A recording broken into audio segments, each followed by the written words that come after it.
Top of the morning to you. Okay, had a lot of questions, comments in some of the Facebook groups about using long rods. So here I am. I've got them, my long rods. I'm using 14-foot Jinkos. If you see, I can have them over here on my Millennium rod transport racks. Good quality product, adjustable in many different ways. They adjust angled up here. You can put these pieces here or here, and then they're hinged here to angle them out, angle them up. I have full use of my rod locker. Here's another tip that I have. If you notice, my egg sinker is cradled here. This way I'm able to keep my jigs on the pole. I run them around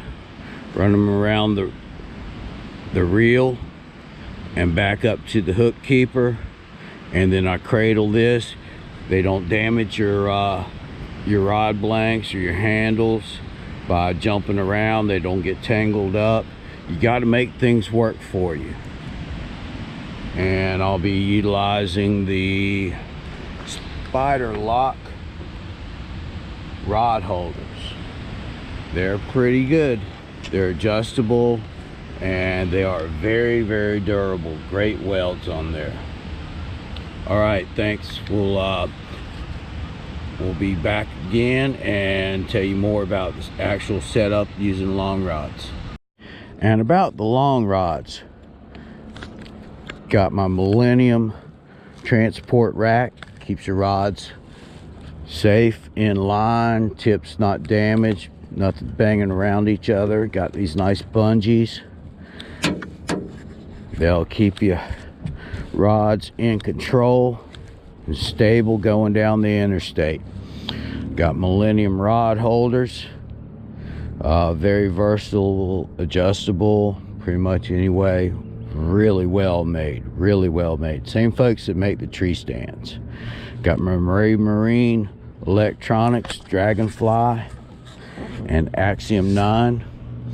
And now we've got our rods. I personally really like these Jinko Spider Troll. They've got some good backbone and yet sensitive tip. If you notice, I've got a 3-4 inch Dollar Tree hair tie.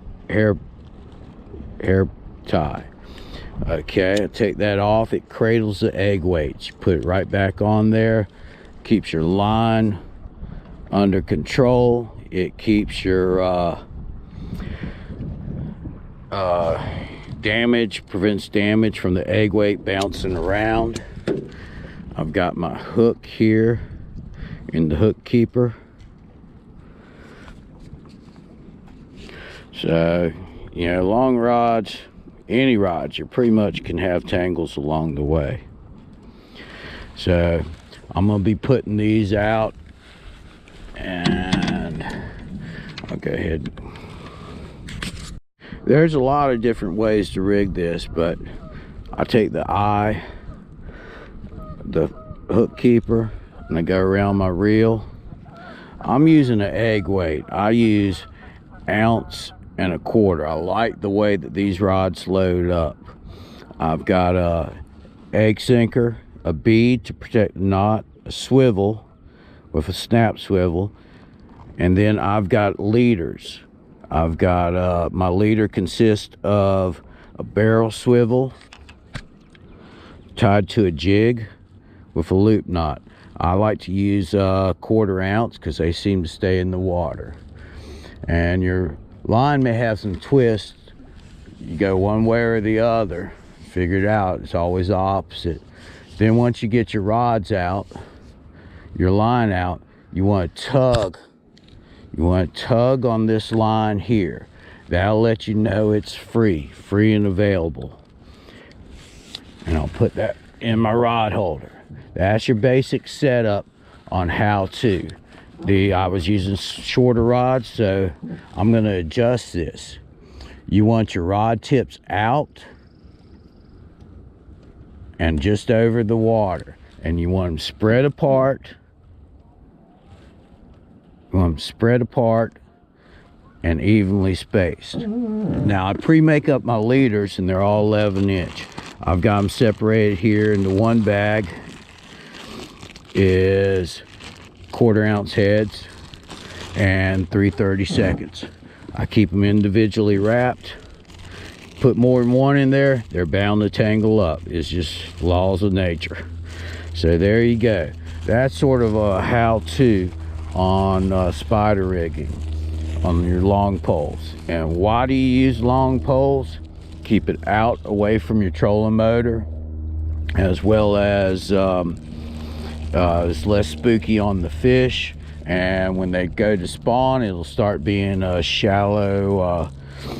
They'll be running up in the shallows, and it'll help to keep it out away from the boat, keep the fish from being spooked.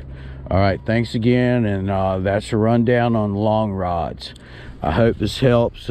Any questions or comments, send me a comment. I'm quick to respond on it. I appreciate all your views and subscriptions. Thanks again from Chippo Fishing. And special thanks to Ray Marine for making me the pro staff. And I'm part of a great team. We appreciate you. Okay, again, here's my rig. I've got my egg sinker, a bead, which protects the knot for my snap swivel, and I have an old one that I broke off up at the big reservoir. So then I keep individually wrapped, and I keep a stockpile, so those nights when you're sitting at home, and this will allow you quick change, make up different color heads, and then you can vary your colors and your depths while spider rigging. I've already got these rods out here, and if you notice, look at the spread on them. It's covering a lot of area. So I start with my front and move back, start with my front and move back, and putting the rods out. You vary your depths, vary your colors, pay attention to your electronics.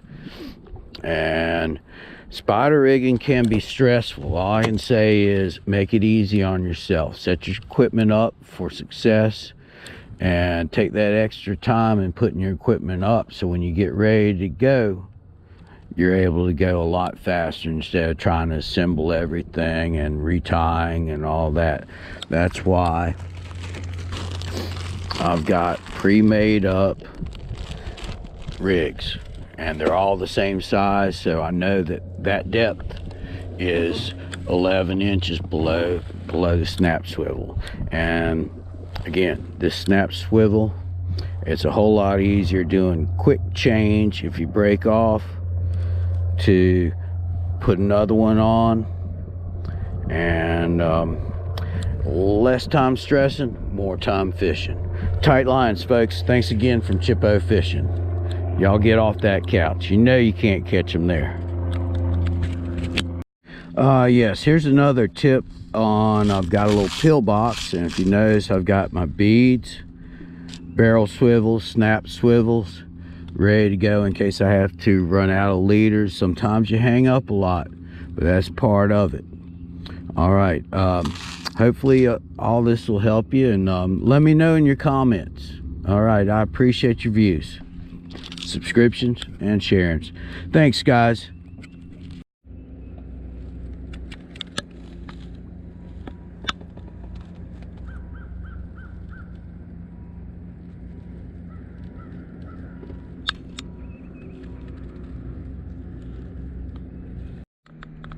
Here's another long rod tip.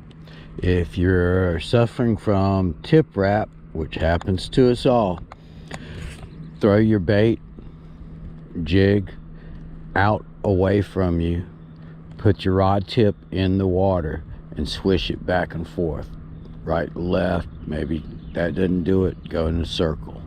Just another little tip to help you.